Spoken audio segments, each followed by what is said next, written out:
Que tal mate?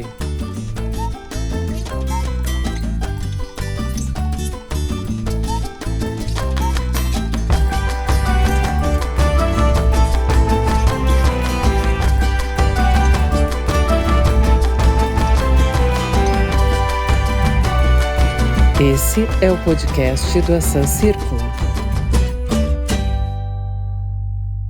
Olá, eu sou o professor Fábio Domingues e esse é o podcast Que tal mate? Uma produção do Círculo de Referência em Agroecologia, Sociobiodiversidade, Soberania e Segurança Alimentar e Nutricional, o Asan Círculo, ligado à Universidade Federal do Rio Grande do Sul. Há mais de um ano, o país enfrenta as consequências da pandemia da Covid-19. Mas a crise, que inicialmente era de saúde sanitária, demonstrou ser de ordem sistêmica, tendo graves agravos sobre a economia como um todo, mais especificamente para os empregos e para a alimentação, cujo descontrole de preços tem distanciado cada vez mais as famílias do alcance da segurança alimentar e nutricional. O quadro instalado nas diferentes dimensões retrata uma situação grave e complexa, sem perspectivas de melhoria a um curto prazo. Para entender essa situação e para que o Estado possa traçar as estratégias mais eficazes e eficientes, uma questão emerge. Será que o Brasil produz indicadores eficientes para monitorar esse quadro complexo? A preocupação dos economistas abrange diversos fatores, como empobrecimento das famílias, desigualdade social, fechamento de empresas, falta de uma coordenação nacional em relação ao programa de vacinação e medidas de prevenção à doença. Para falar dessa realidade, nós convidamos o professor Leonardo Xavier, do Departamento de Economia e Relações Internacionais e dos programas de pós-graduação em agronegócios e do desenvolvimento rural da Universidade Federal do Rio Grande do Sul, sendo atualmente coordenador desse último. Na mesma medida, a situação é bastante drástica nas áreas de saúde e alimentação.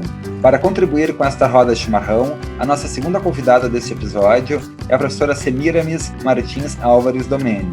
Ela é nutricionista, mestre e doutora em Ciência da Nutrição, com pós-doutorado em Nutrição, professora associada livre-docente do Departamento de Políticas Públicas e Saúde Coletiva, coordena o Laboratório de Dietética Experimental, LADEX, curso de Nutrição, Instituto de Saúde e Sociedade da Unifesp, Campus Baixada Santista, e é integrante do grupo Nutrição e Pobreza, IEA USP. Professor Leonardo e professora Semiramis, sejam muito bem-vindos à nossa roda de conversa. Para começar, recebo os nossos agradecimentos por terem aceitado o nosso convite.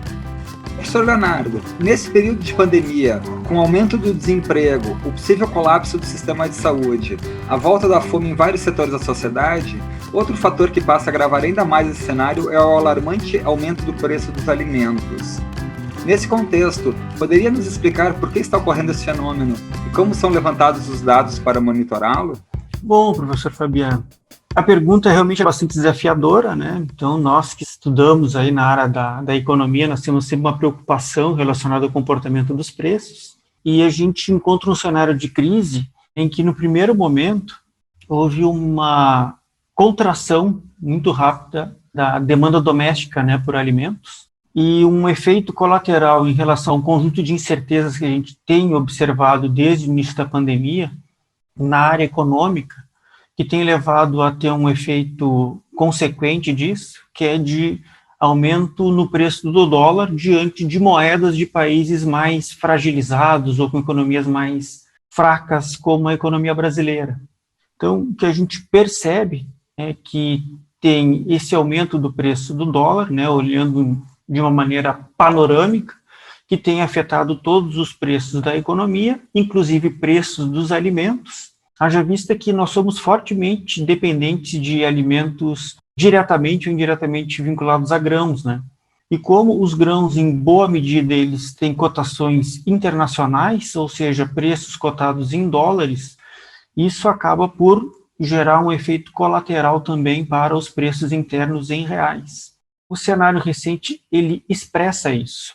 Então, a gente tem sofrido bastante com os aumentos de preços, e em especial exatamente do cesto básico, cálculos que são feitos pelo IBGE, pela Fundação Getúlio Vargas, dentro da Universidade, da URGS, e em especial dentro da Faculdade de Ciências Econômicas, o índice de preço calculado pelo Centro de Estudos e Pesquisas Econômicas. Então, a gente verifica, né, o comportamento em especial do aumento de preços dos alimentos, e esse aumento de preço dos alimentos muito como sendo um rebate, né, ou sendo uma consequência de incertezas que têm levado, por exemplo, ao aumento nas taxas de câmbio, aumento do preço do dólar. E olhando como nossos alimentos eles estão muito fortemente vinculados a essas variações de preço de dólar, a gente está verificando como consequência impactos nos preços e como efeito disso, o empobrecimento também das famílias que dependem demais da direção da sua renda para a aquisição de alimentos. Então, a gente, quando está olhando a inflação, se preocupa com aquelas pessoas ou com aquelas famílias que têm renda mais baixa, né? Que são as famílias que não conseguem se preservar, seja numa aplicação financeira ou encontrando caminhos para tentar recompor a sua renda, né? Então, famílias de mais baixa renda são aquelas famílias que mais sofrem com aumentos inflacionários e, muito claramente, o que a gente tem percebido durante a pandemia, sobretudo, né, aumento de preços dos itens de cesto básico. Obrigado, Sr. Leonardo. Só um comentário que eu acho que é interessante trazer nisso, né? Porque não é só a questão do preço dos alimentos, né? Mas, por exemplo, um produto que é fundamental e o preço atinge muitas famílias de baixa renda, que é o preço do gás de cozinha, né? Sem ele, uma boa parte dos alimentos não consegue ser cozinhado e a gente chega, então, no século XXI no Brasil, com o aumento do consumo de lenha para as famílias poderem preparar alimentos e também o aumento do consumo do álcool, né, o anidro, para preparação de alimentos com potenciais riscos para as crianças, né? A gente volta a ter crianças queimadas e outros tipos de acidentes domésticos provocados pelo tipo de combustível usado na preparação de alimentos. Então, realmente, um botijão de gás a R$100, né? Pensando que o auxílio emergencial é de 150 a 300, imagina o que dá para cozinhar, né, com essas sobras de dinheiro. Professora Semiramis, então, deixa eu lhe perguntar se nesse cenário de grave crise da saúde, alimentação e economia, onde há drásticas alterações nos padrões brasileiros, gostaríamos de saber se o Brasil produz dados e disponibiliza indicadores e índices suficientes para o monitoramento dessas dinâmicas. Professora, a sua pergunta ela é tão importante e desafiadora para responder que eu vou começar dizendo que o Brasil tem dados importantíssimos, né? Tem muitos dados coletados especialmente nas últimas 5 décadas por institutos de pesquisa, por órgãos de Estado, muitas vezes em parceria com as universidades, mas embora a gente esteja aprimorando a forma de coletar e sistematizar esses dados, nós temos muitas questões relativas à periodicidade e ao acesso a essas informações. Eu não tenho competência aqui para tratar com vocês sobre o campo da economia, que também está na sua pergunta, mas o professor Leonardo está aqui para nos salvar, então eu vou dar aqui alguns exemplos de sistemas de informação que nós temos sobre saúde e alimentação, que são da minha área de pesquisa, de ensino e de extensão. Então, te trago aqui o SISBAN, por exemplo, Sistema de Vigilância Alimentar e Nutricional, desde os anos 1990, ele foi informatizado depois dos anos 2000. Também temos a POF, né, a Pesquisa de Orçamentos Familiares, estas mais antigas, né, as POFs ocorrem desde os anos 1970, começaram lá em 74 com o Estudo Nacional da Despesa Familiar, o ENDEF, e agora completou a mais recente, o 6º levantamento da série, 2017-2018. Embora a pesquisa de orçamentos familiares, né, como o nome sugere, meça gastos e rendimentos das famílias, ele tem uma abrangência nacional, exceto para algumas edições que não cobriram algumas áreas, mas este levantamento inclui dados sobre as condições de vida e, para nós que estudamos alimentação saudável, traz informações importantíssimas sobre consumo, inclui também aquisições não monetárias e traz essa preocupação de olhar de uma forma mais cuidadosa para as famílias de menor rendimento, que o professor Leonardo já endereçou aqui, dizendo que são sempre as preocupações maiores quando a gente trata de gestão de dados públicos para direção de políticas públicas. Então, acho que a questão do aprimoramento, da falta de periodicidade é uma questão. Tem aí agora o INA, por exemplo, o Inquérito Nacional de Alimentação, que se acoplou à POF. Então, em uma subamostra da pesquisa de orçamentos familiares, tem esse Inquérito Nacional de Alimentação, desde a edição de 2008, então temos 2 INAs, né? Tem censo agropecuário, enfim. Há diversos trabalhos de coleta, alguns mais robustos, outros menos, mas todos eles, sem dúvida, muito importantes. Agora, quanto a disponibilizar indicadores e índices suficientes para o monitoramento dessas dinâmicas, eu diria que, apesar de termos alguns dados, há uma certa dispersão Há uma falta de regularidade na coleta, isso bastante associado, evidentemente, a financiamento, né? Não são estudos baratos, e há também uma questão ligada à dificuldade de acesso a essa informação.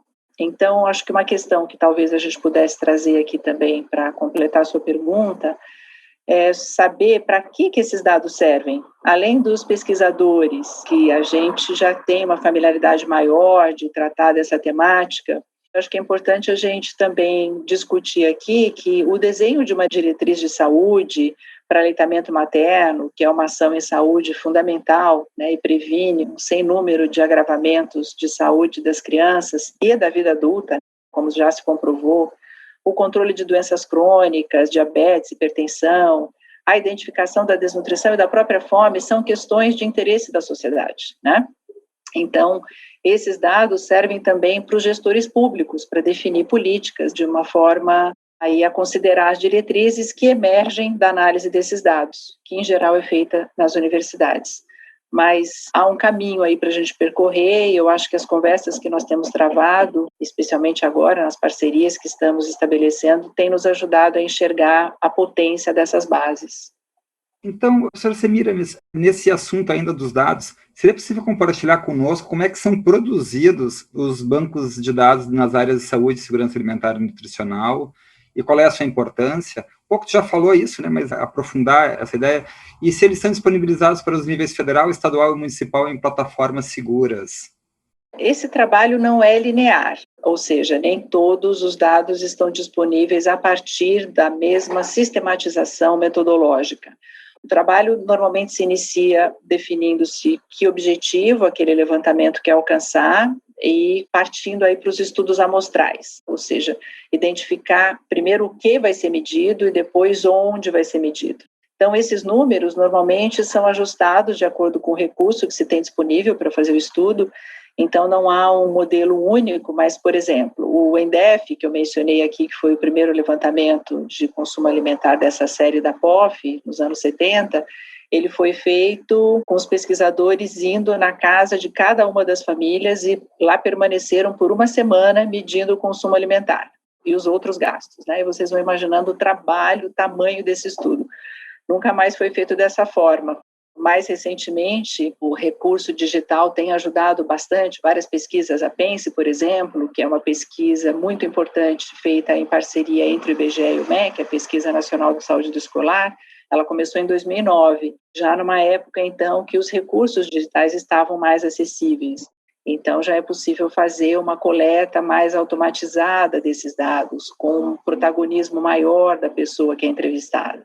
Então, a depender do banco, a gente tem dados que estão disponíveis para áreas urbanas e rurais, para regiões metropolitanas. Em alguns bancos, a POF, por exemplo, a gente tem dados para o Brasil e grandes regiões e também situação urbana e rural. Mas a totalização dos estados, por exemplo, é feita pela totalização dos dados anteriores, porque nós não temos para todos os municípios. Então, há uma variabilidade grande também. Claro, orçamento, tempo, tudo isso define. Nós estamos falando de um país com as dimensões que todos nós conhecemos bem e não é simples fazer estudos com essa envergadura. O Sisvan, por exemplo, que já mencionei aqui para vocês, ele foi informatizado. O módulo municipal veio em 2003 e depois foi substituído pelo Sisvan Web em 2008. Então, é um sistema que, diferente dos outros, que você não precisa ir na casa das pessoas, mas a própria equipe da atenção primária à saúde, de quem que nós estamos falando, né? Nós estamos falando daquele profissional da equipe mínima da estratégia de saúde da família, é o médico, é o odontólogo, é o enfermeiro, é o agente comunitário de saúde, que lá nas unidades registra as informações. O que parece um sistema muito interessante e inteligente de coleta de dados. Você já usar a estrutura que o Estado tem do serviço, e aí o trabalho do SUS, que já alcançou aí os seus 30 e poucos anos e é um motivo de grande orgulho para o Brasil, por descentralizar a assistência no nível que descentraliza e atender, inclusive, situações de altíssima complexidade, mas essa estrutura gigantesca do SUS, alimentando bases como o Sisvan, é uma forma muito eficiente da gente ter esses dados e diminui um pouco os problemas de cobertura geográfica, de descontinuidade, etc. Há sempre o desafio grande para quem está na equipe de saúde de ter tempo para fazer a alimentação desses sistemas. Mas, enfim, tudo isso são detalhes aí operacionais para tentar responder a tua pergunta a respeito de como é que esses dados são coletados. Obrigado. E isso nos leva, então, professor Leonardo, à pergunta se o Brasil faz a gestão de políticas públicas a partir de dados e dos indicadores disponíveis. E se há diferença na gestão e na disponibilização de bancos de dados para os níveis federal, estadual e municipal. Então, a gente estava falando das bases de dados, de como é que faz a coleta de dados, e a questão é saber se isso, que a gente sabe que tem um relevante interesse público, é utilizado na formulação e na execução das políticas públicas. Como é que tu vê essa questão, professor Leonardo? Eu vou tentar puxar um pouco o que a professora Semíramis nos apresentou, né, porque a gente tem uma dificuldade pela heterogeneidade do país, ele é muito grande, né, então a organização das pesquisas realizadas em níveis federal, estaduais e municipais, ela acaba sendo bastante distinta, né. Então a gente encontra em algumas cidades, né, alguns estados, um nível bastante sofisticado, detalhado de bancos de dados que permitem a gestão e o planejamento de ações vinculadas a temas como da alimentação. Ao passo que a gente tem uma desarticulação um pouco maior em alguns estados, ou mesmo alguns municípios, então a depender do grau de detalhamento que a gente entra, a gente, por exemplo, não consegue encontrar relatórios atualizados sobre Bolsa Família, que isso é um pré-requisito básico para poder dar continuidade aos beneficiários do Bolsa Família. A gente esteve no ano passado aí em função de toda a pandemia com as questões do auxílio emergencial, né, e uma tendência à retomada da transferência governamental já a partir da próxima semana, na semana lá do dia 7, do dia 10, por aí. E ainda que já tenham sido detectados problemas nessas transferências relacionadas ao auxílio emergencial, para fazer justiça ao termo emergencial, o passo número 1 é não fazer um novo filtro. Apesar de terem sido encontrados problemas, esses problemas eles não serão aproveitados para a transferência, para os novos direcionamentos do auxílio emergencial. Isso já dá algum indício da distância que atualmente a gente tem entre a disponibilidade de dados, a possibilidade de examinar esses dados, com a possibilidade de, como consequência disso tudo, qualificar o uso do recurso público, né? Então, o que a gente vinha acompanhando e que já vinha se formando, talvez até 4, 3 anos atrás, era um processo de planejamento que estava se tornando mais sofisticado, em especial, né, os aspectos relacionados à segurança alimentar e nutricional. Nós tínhamos planos nacionais de segurança alimentar e nutricional, nós tínhamos uma Câmara Interdisciplinar sobre Segurança Alimentar e Nutricional, e isso, mais os conselhos, eles foram desativados. Ok, né, uma criação de novas estruturas, uma nova lógica, né, de política pública, mas a gente não tem percebido um aproveitamento de bancos de dados, por mais sofisticados, detalhados que eles estejam, sendo postos como auxílio a uma política pública mais efetiva, mais eficiente, com alcance maior, sem tantos desperdícios. A gente sabe que a pandemia ela também provocou uma série de dificuldades relacionadas à própria questão do planejamento e da execução de políticas públicas, e parece que, atualmente, na esfera federal, existe uma dedicação maior justamente a tentar, falando de uma forma muito simplória, assim, apagar incêndios, né? Tentar resolver as questões de curto prazo sem dar conta de um planejamento que fosse mais qualificado, mais sofisticado em termos de dar longevidade a recolocar ou permitir capacitações para as famílias que são mais vulneráveis. Em alguns estados, né, como os estados de São Paulo, do Paraná, Santa Catarina, Rio Grande do Sul, Minas Gerais, apesar da pandemia, a gente consegue vislumbrar um plano de ação com, se diz, as suas contestações, sim, mas talvez em função de respeitar um histórico mais amplo de planejamento das ações, por exemplo, sobre segurança alimentar e nutricional, a gente consegue também verificar, apesar de todo o ruído que a gente tem no período dessa pandemia, uma possibilidade de fazer um aproveitamento desses conjuntos de dados, desses bancos de dados, para facilitar na construção de planos de ação e como consequência da gestão do dia a dia também, né, das políticas públicas voltadas especialmente para os mais vulneráveis e, na nossa discussão aqui, para as questões alimentares e questões de saúde, né? Deixa eu aproveitar e fazer uma pergunta para vocês dois, então, professor Leonardo e professor Semiramis, sobre justamente como aproveitar melhor esses dados e instrumentalizar as políticas públicas. Então, como é que vocês visualizam o papel da universidade nos processos de produção, interpretação e salvaguarda de dados? E a disponibilização de indicadores e índices fidedignos auxilia no enfrentamento das consequências da pandemia do Covid-19? Eu estava ouvindo aqui o professor Leonardo e estou concordando muito, Leonardo. A gente vai precisar conversar mais para além desse podcast aqui depois. Aqui, tentando responder a sua pergunta, professor, acho que o ambiente da pesquisa, que no Brasil está majoritariamente dentro da universidade, a gente tem alguns poucos institutos de pesquisa, mas é a universidade que responde majoritariamente pela produção científica. A gente tem a estrutura, e eu não falo só de equipamentos, mas principalmente do expertise dos pesquisadores, né? Uma estrutura instalada que pode não apenas analisar esses dados, mas também orientar as perguntas que devem orientar os levantamentos subsequentes, porque no tempo as necessidades da sociedade vão se modificando. Então não é repetir a mesma coleta, mas é aprimorar a coleta frente às demandas da sociedade, que são dinâmicas, e vejam vocês o que nós estamos vivendo agora, algo que nem poderíamos imaginar.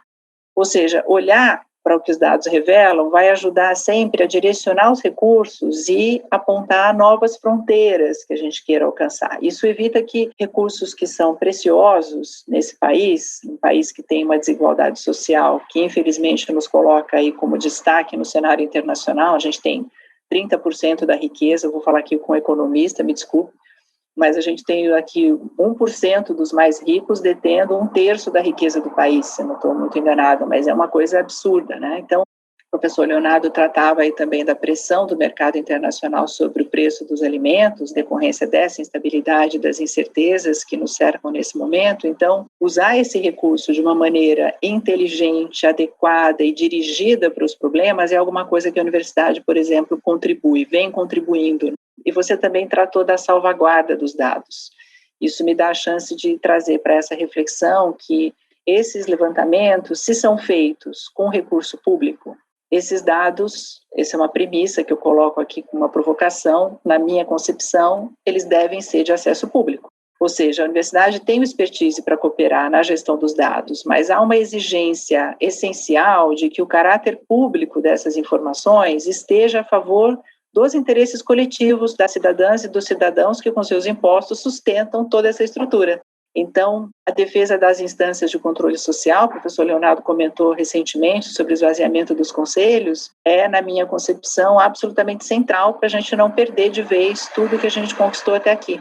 Então, acho que para isso é preciso trazer para essa conversa uma dimensão dos repositórios públicos de dados, por exemplo. Esses repositórios que vêm sendo fomentados por institutos de pesquisa, a FAPESP aqui em São Paulo, fez um investimento muito grande no repositório de dados e cada universidade está construindo o seu, né, algumas já mais avançadas. Eles têm sistemas de busca, recursos de busca acoplados, né, esses buscadores de metadados que possibilitam qualquer cidadão buscar por instituição, por autor, por assunto, por ano, por palavra-chave, ou seja, isso democratiza o acesso a essa informação e fortalece muito a qualidade do que se produz, porque a gente tem aí não um grupo de pesquisa, não um gestor público, não quem concebeu aquele levantamento de dados, mas a gente tem um mundo inteiro olhando para uma base e, certamente, descobrindo formas de aplicar aqueles dados para fins que quem pensou na coleta talvez não tenha enxergado. Então, isso amplifica muito o poder das bases de dados e dos indicadores que podem ser gerados a partir da combinação desses dados. Agora, dirigindo a minha fala referente à questão da Covid, né, e dessa pandemia, o que ela tem nos mostrado, a gente tem visto, né, o acesso de pessoas a atendimento às necessidades básicas completamente agravado, o aumento do desemprego, a diminuição da renda, as dificuldades de locomoção, enfim. Então, um sistema inteligente de dados poderia nos ajudar de várias formas, mas, por exemplo, monitorar equipamentos de abastecimento de alimentos, um sistema que acoplasse isso a circuitos curtos de produção. Seria de uma utilidade gigantesca numa crise sanitária como essa.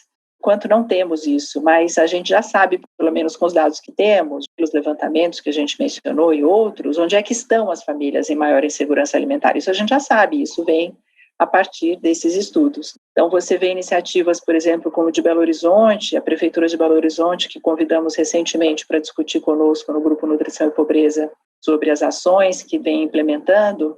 Fizemos um encontro em que também participou a Unicef, que está acompanhando pessoas, né, em segurança alimentar durante essa pandemia.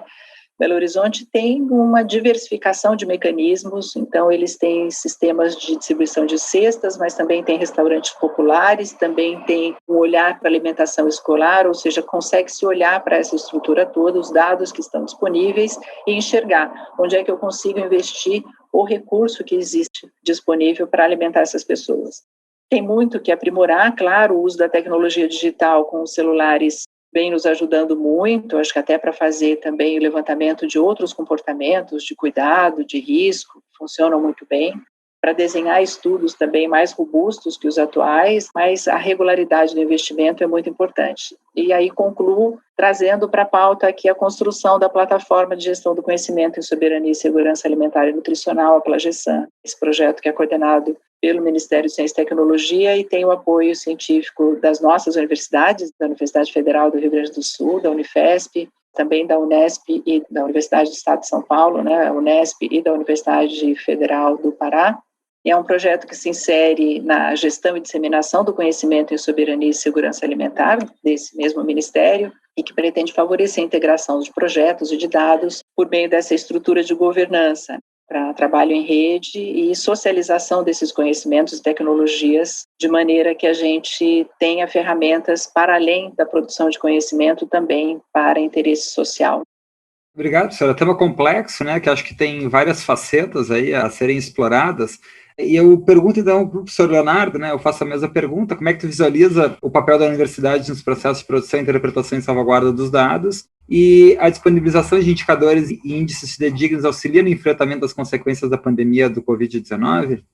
Pois bem, só me permite comentar que os argumentos que a professora Semiramis nos traz são aqueles que nos inspiram. Então, o privilégio, de fato, é meu de ouvi-la com tanta experiência, né, e um conjunto de conhecimentos e a disposição e a didática para nos apresentar todo esse conhecimento, para nos transmitir todo esse conhecimento. Então, muito obrigado por estar aqui conosco, nessa disposição toda a nos ensinar. A questão, de fato, professor Fabian, ela é muito desafiadora, porque a gente volta a alguns pontos que a gente tem conversado no podcast, que é justamente a ideia de que a gente precisa ter uma frequência de pesquisas para que os dados eles possam ser atualizados. A gente sempre tem a intenção de, tendo uma série mais longa de dados, a gente possa olhar as variáveis desses dados para ter condições de diagnosticar e de propor políticas, em especial nesse cenário tão sério de pandemia da Covid-19. E aqui, se me permite, eu vou chegar num ponto específico, que a gente tem aqui depositado na Universidade Federal do Rio Grande do Sul o Observatório Socioambiental em Segurança Alimentar e Nutricional, que ele é resultado operacional de dimensões constantes no Plano Nacional de Segurança Alimentar e Nutricional, contendo dimensões como produção de alimentos, renda e condições de vida, acesso à alimentação adequada e saudável, saúde, nutrição, serviços relacionados, educação, políticas, programas e ações direcionadas para a segurança alimentar e nutricional. Esses dados são livres, então quem fizer pesquisa no buscador como o Google, digitar OBSAN ou OBSAN-URGS, tem a possibilidade de acessar todos os conjuntos de dados. São dados de variáveis vindas DataSUS, IBGE, nas suas pesquisas censitárias, sobretudo, né? Então a gente é bastante dependente do censo agropecuário, bastante dependente do censo demográfico, como eu comentei com vocês, dados sobre educação também. É o que é o grande desafio disso, né? Se a gente tiver a possibilidade de atualizar o banco de dados, e esse banco de dados ele é todo auditado, a gente tem condições de apresentar essas bases para dar um passo adiante, que é justamente de interpretarmos quais são as necessidades num cenário de normalidade, a gente examinar a insegurança ou a segurança alimentar, questões relacionadas à soberania alimentar, para, inclusive, a gente estabelecer interpretações que venham a sugerir caminhos para políticas nesse cenário de pandemia. Então, a possibilidade de a gente ter, dentro do Observatório Socioambiental de Segurança Alimentar e Nutricional, dados referentes a essas 7 dimensões, nos dão a possibilidade de um bom retrato que dê conta de buscarmos caminhos para melhorarmos a situação da população mais vulnerável nessa cena atual que é da Covid-19. Então, inclusive com esses aspectos. É uma discussão bastante antiga que nós já temos na produção agropecuária, que é da produção de alimentos, mas do acesso aos alimentos. E algo que ficou muito evidente durante, ainda já está imerso, na pandemia, que muitas vezes a produção de alimentos ela não é a condição suficiente para que as pessoas tenham acesso aos alimentos. Então, o que a gente está percebendo agora, durante a pandemia, é uma dificuldade em acessar alimentos. Então, por isso, a necessidade de, muitas vezes, a gente ver uma ação que não é uma ação do poder público, mas, assim, ações individuais de facilitação de acesso aos alimentos, por exemplo, com circuitos curtos, como foram mencionados pela professora Semiramis. Então, essa é uma situação concreta em que, muitas vezes, a possibilidade de ter um banco de dados como o disponível no observatório nos dá para a gente compreender essas vulnerabilidades maiores e encontrando caminhos para reduzir essas vulnerabilidades. Mas, insistindo, a gente precisa de uma atualidade dos dados para que a gente possa formar os bancos de dados, todos eles auditados, para que nos permitam ter, de forma mais robusta, caminhos para sugerir saídas, para minimizar os danos da pandemia. Obrigado, professor Leonardo. Eu penso aqui no José de Castro, e na sua grande tese de que a fome ela não é fruto da falta da produção de alimentos, porque o Brasil, inclusive, é um dos grandes exportadores, é um dos celeiros e um dos lugares de maior produção de alimentos no mundo, e realmente é um grande desafio a gente fazer com que hoje a alimentação saudável e adequada chegue na mesa de todos os brasileiros. Então, ser uma potência agrícola em nenhuma maneira nos absolve, do drama e da culpa da fome no Brasil. E, assim, vocês falaram de algumas questões que rondam, a questão da Covid, a questão da fome.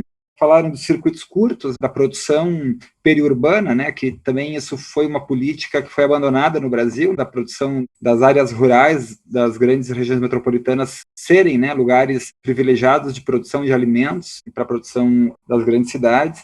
Mas eu queria acrescentar também a questão das espécies nativas, que muitas delas fazem parte da base alimentar e, no entanto, nos últimos anos a gente viu um crescimento grande do consumo de alimentos ultraprocessados e a mudança importante aí de hábitos alimentares, principalmente a partir dos anos 2000, que teve um aumento na renda do Brasil e de fato, houve mudanças nos hábitos alimentares que hoje deixam sequelas, e nos trazem uma série de problemas porque eles mudam os hábitos de alimentação da população, mudam as estruturas de abastecimento, e aí, num momento desses que as pessoas estão em situação de necessidade, as espécies nativas, os circuitos curtos e a agricultura urbana poderiam ser formas de minimizar isso.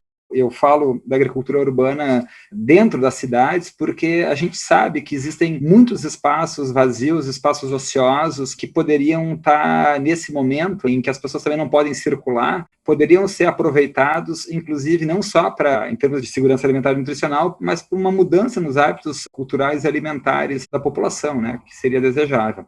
A gente já está indo para o nosso encerramento. Eu pediria, então, à professora Semiramis para fazer suas considerações, e aí depois eu passo para o professor Leonardo e a gente encerra.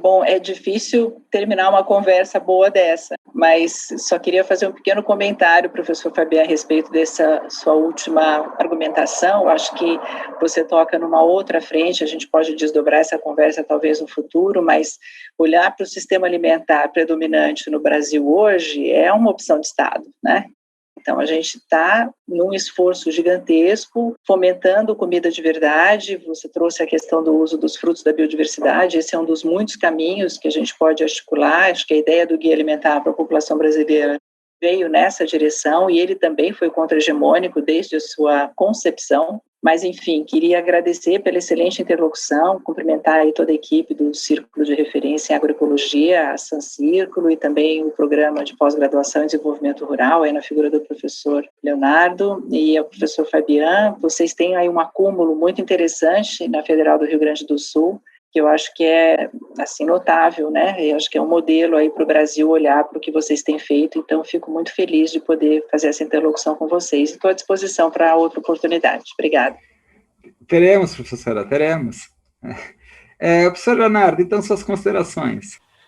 Bom, eu também, são realmente muitas frentes que a gente acaba se envolvendo nessa discussão toda, a questão do perfil do consumo das famílias dentro dos seus domicílios e fora do domicílio, então a gente tem esse outro aspecto. A gente tem uma oportunidade, olha só, apesar de tantos males que a pandemia tem nos provocado, a gente tem uma oportunidade de voltar a se aproximar do alimento, inclusive em redes sociais, em conversas que se observa, né? O que você está fazendo do seu tempo, né? Já que antes passava muito tempo fora, agora a pessoa se vê obrigada a ficar em casa. Eu estou aprendendo a cozinhar. Então, o que é aprender a cozinhar? De repente, dessa oportunidade de aproximar o alimento das pessoas, né? Porque estava se transformando em algo estranho, que até a penúltima POF a gente viu uma ascensão muito aguda do consumo dos alimentos ultraprocessados. E as 2 últimas POF têm nos mostrado que o alimento no domicílio, ele tem uma trajetória descendente. As pessoas estavam, até a pandemia, se alimentando muito fora de casa. Mas aqui eu, então, sendo alguém que estou representando o PGDR, eu quero agradecer a possibilidade de ter conversado com vocês, de ter aprendido com vocês. Então, vocês me ensinaram muito, eu tenho certeza que ensinaram e ensinarão quem ouvir esse podcast. E eu agradeço a oportunidade e espero que vocês me deem novas oportunidades para conversar com vocês. Professor Leonardo e professora Semiramis, muito obrigado pela participação no dia de hoje no Que Tal o Mate, que é uma produção da San Círculo ligada à Universidade Federal do Rio Grande do Sul. A coordenação do podcast é da professora Gabriela Coelho de Souza e de Daniele Finamore.